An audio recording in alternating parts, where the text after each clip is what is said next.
Shannon, is the Cowboys defense being underrated here? No, they're getting the proper credit. They are? They are. From whom? First of all, they're not the 85 Bears or the 2000 Ravens. Look at, this season, they're 16th in scoring, 19th in yards. Last year, they were 28th in scoring and 23rd in yards. So they've improved, but they're middle of the pack. Damn, Troy's talking about their top five. Where are they top five in takeaways? Okay. But they're 16th in scoring. Is that good, Skip? No. In points allowed. In points allowed, yeah. He has a scoring defense. Right. Is that good? No. Yep. That means they're middle of the pack. They're 19th in yards, which is slightly below middle of the pack. So I'm confused. Look, teams normally, wherever the money is invested, that's the best side of the ball. That's the dominant side. Offense, the big money players are all offense. Wide receiver, guard, quarterback, running back, left tackle, right tackle. That's where your money is, Skip. So obviously, you would think that side would be the best. That's normally how it works. The Rams. Now, the Rams is a very unique situation because they got a lot of money invested on defense. Yep. They don't really have no big ticket, no top five receiver paid, top five offensive lineman paid. I don't think Matthew Stafford probably ain't even top 10 quarterback paid. But the offense leads this team. Okay. So, but I'm confused with Troy. I mean, okay, they've beaten the Panthers, they've beaten the Eagles, they've beaten the Giants, they've beaten the Patriots. Now, which one of those offenses that we think is murderer's row? None. They got one quality. They got really what we look at one quality win. They beat the Chargers, but the Panthers are bottom. Eagles are bottom. We just saw the Giants Monday night, and you want the Cowboys to get credit for beating the Giants? What? At New England? Have they not taken shape and taken flight on defense, especially? They beat the Jets 54, and they beat the Chargers. Okay, They did. That was impressive. Yeah, but Skip, I'm impressive. So when we look at them, are we looking at them like the Steelers? So we saying they got the Buffalo, they got the Steelers type of defense. Okay. Or they do that, even the Rams, and the Rams are, I think, 10th. So are we saying that? I think they've gotten the proper credit for a middle of the pack defense. They're not top 10. They're not elite. So I don't know where Troy wants us to put them, considering where their rankings are. I hear you about the rankings, and I will reiterate to everyone, 16th in points allowed, 19th in yards allowed. Pro Football Focus grades them as the 18th best defense. So it's all middle of the pack, right? And by the way, at the top of the list for Pro Football Focus grades, Bills, Rams, your Broncos coming to Dallas now, Saints, who were sensational against Brady, and Vikings. Pretty good defense. Okay, so Troy's point was that, yeah, he gives Cooper Rush high marks for all of his contribution. It was shocking how great he was on Sunday night. But Troy's biggest point was that the defense rose and shone at every moment it had to keep them within striking distance, right? Yes. Because Skip, we said that on Monday, though. Okay. We came in and said that. One for 13 on third down? 1 for 13, and that's called situational defense. Yes. And Troy's quote was, Minnesota's offense, they've been rolling pretty good, putting up a lot of yards and doing a lot of really good things. Well, I do agree with that because right here, right now, Minnesota's offense is 5th in overall yards gained, 5th, 6th in passing yards, and 8th in rushing yards. So it's a top 10-ish offense. However you want to put all those stats together, it's top 10-ish. And it had just it was actually coming off a bye, so you got that going too for Minnesota. But its previous win, and they'd won 3 out of 4, was at Carolina. Well, in just points allowed, Carolina's the 5th best defense in pro football. They had Kirk Cousins' offense had just hung 34 on Carolina at Carolina to win that game 34-28. So think about that. They scored 34 at Carolina, and then they took the ball and went right down the field with the opening kickoff and went up 7-0. And then, as I told you on Monday, Cooper Rush predictably threw a big interception. And the defense said, no, we hold and we force you to punt. And Cooper Rush had a strip sack. And the defense said, no, we force you to punt, Kirk Cousins. And then there was a missed early field goal by Zerline. And it could be a psychological killer for a team on the road that's not sure who it is yet. And the defense said, no, we force you to punt, Kirk Cousins. 1 of 13 on third down. This defense is being underrated because it just makes the plays it has to make. And all of a sudden, we're going to talk about the Pro Football Focus midseason All-Pro team, because there's somebody at quarterback on that team that I don't know. It's this, I don't either. This 44-year-old guy. I don't know how he did it. I don't either. But he's first team All-Pro at midseason. I don't know how. But anyway, we're going to discuss that. Okay. Your man, Micah Parsons, you saw him coming before I did. You said he's the best defensive player in the draft in Dallas. I think wanted one of the cornerbacks and couldn't get him because they got snatched out from under Jerry's nose, and he just sort of traded back and said, well, we'll take the Penn State kid. Right.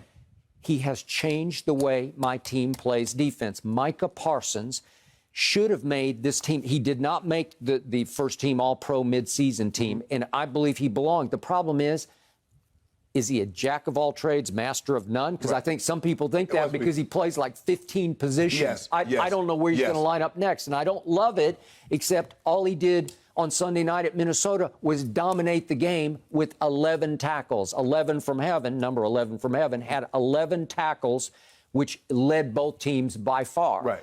Because he was everywhere the football was. That changes the way you play defense. And remember McCarthy's quote early in the year? He said, I've never seen one side of the ball get flipped in an offseason the way we flipped our defense. Yeah. That they were a give-up defense a year ago. Right. They couldn't stop anybody. Yeah, well, Skip, I think a lot of that has to do, that's why Troy is basing it. If you look at last year's defense when they were 28 in scoring and 23rd in yards, yes, this defense is vastly improved. You moved up 12 spots. I mean, it's not vastly. It's like all-time improved. I've never seen this happen before, where you flipped your script around to we're pretty good from we're the worst. Right. I thought they were the worst defense in pro football. I know the Texans end up giving up more rush yards after we got run off the field, remember, by Cleveland and Baltimore and Arizona. Yeah. It was all time for me as a diehard lifelong. It was as humiliating, as low as it could get, where I just said, wait a second, that defense doesn't even belong. That's not an NFL caliber defense, even for a bad team. I mean, but think about it, Skip. If you're number one in takeaways, yet you're still 16th in scoring D and 19th in yards, with 14 takeaways. Yep. Okay. But you were hanging in against the GOAT at the GOAT on that opening Thursday night. They went up and down the field. Okay. But you made just enough plays to hang in enough for your offense to have a shot late in the game. You took the ball away 4 times and you still gave up 31. Okay, so how good is it? You took the ball away 4 times. That didn't happen last year. It started happening at the end of last year. Yeah, but but I don't think, did Dak turn the ball over? I don't think Dak turned the ball over. So think about that. They got no turnovers and hung 31 on you.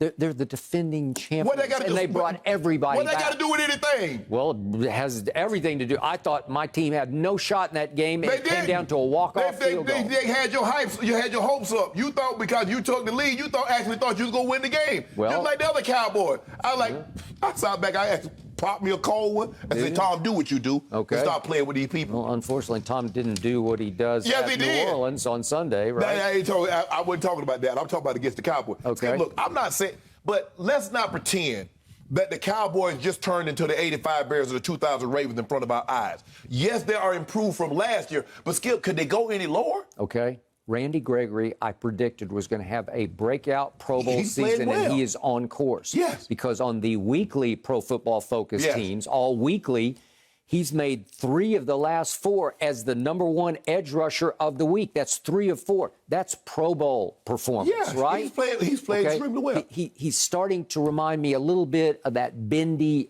edgy, off-the-edge player. I'm not saying he's Von Miller, but he's a little bit. Jerry's even starting to rhapsodize about he's got the Charles Haley intellect. You know, I don't know exactly what that is because I love Charles Haley, but whatever. You're seeing him change games. Yeah. Trevon Diggs has changed some games. It seems to me, Skip, they have an elite level player or a guy that's on the verge of being an elite level player at 3 different levels. You take Randy Gregory, you take Michael Parsons, you take Trevon Diggs. There you go. So you got 3 guys, and basically that's how that's how they want to play. Okay. And then all of a sudden, this week's Pro Football Focus all-weekly team features Justin Hamilton, like a defensive tackle. Yeah. He was disruptive the other day. And he was, and I don't even know who he is. Right. He's bounced around, and all of a sudden, they're getting that kind of performance from Justin Hamilton. Right. They have depth. Odigizua in the interior line, the rookie from UCLA. And all of a sudden, they can bring in waves of pass rushers. And it's starting to look like a real, live, authentic defense. Yeah, I think the thing is Dan Quinn has simplified a lot of things. Go attack the football. It's really simple. Skip all that reading and reacting. Just go attack the football. Get there in a hurry. Everybody's going to the football. And normally that's what happens. Good things normally happen when you put a lot of hats on a football. The ball's going to come out. They're getting takeaways. Ball pops up in the air because you're hustling.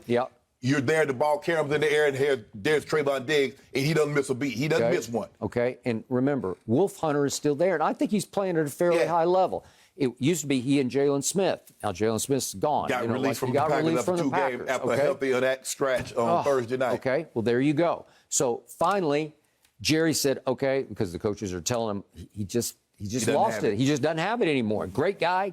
Jerry loved him. Nope, we got to cut bait. So they cut bait, right? And yet now Keanu Neal's moved up from safety to linebacker. He's a force at linebacker. So you got those two, and you got Micah going all over the place doing different things. And then you got Kazee and Curse at safety, and Hooker at safety is playing. Malik Hooker is playing pretty big ball. And all of a sudden, I'm saying this is a legit playoff caliber defense to me. Situationally, they are making plays when they have to make them. Well, I think the thing is, Skip, is that the defense, if you have an elite level offense, your defense will look pretty good. Because for the longest time, remember now, Patrick Mahomes did a lot of masking for the defense that he had. But they're going to have to score points because everybody that they could possibly face can do what? The Rams can score. The Cardinals can score. Tampa can score. Green Bay can score. So we're going to see, because they got a team, they're going to face teams that can match their offensive firepower. Okay. I got you on all these stats, these yards allowed. Doesn't look that pretty, but every time I watch my team play and then I sit back and I want to tell myself, but my defense isn't good enough, then I second guess and I say, you know what? To my eye test, it's starting to look better and better. And I do think it's being underrated because these stats say it shouldn't be rated much at all. I think Troy is onto something. It's not getting the credit it deserves. So how much credit should they get for a middle of the pack defense? So in other words, you don't realize how smart he is. What he's getting C's. So why you want me? How should I assume that he's an A student when he's getting C's? Well, you need to show me. 6-1. Okay. And the one was a walk-off field goal against the defending champs on the road on opening Thursday night. If Troy had said that about your offense, I would have sat here and 1,000% agreed with him. Yeah, but everybody sees the offense. Okay, thank you. Right? Thank you. Why? Because we see what they do on a weekly basis. You can't say, well, look at the numbers and what they did against one game against the Vikings. Really, Carolina? You want me to say, man, woo, boy, they stymied Carolina. Ooh, the Giants, boy, they took it to the Giants. Man, they put something on the Eagles. Really, Skip?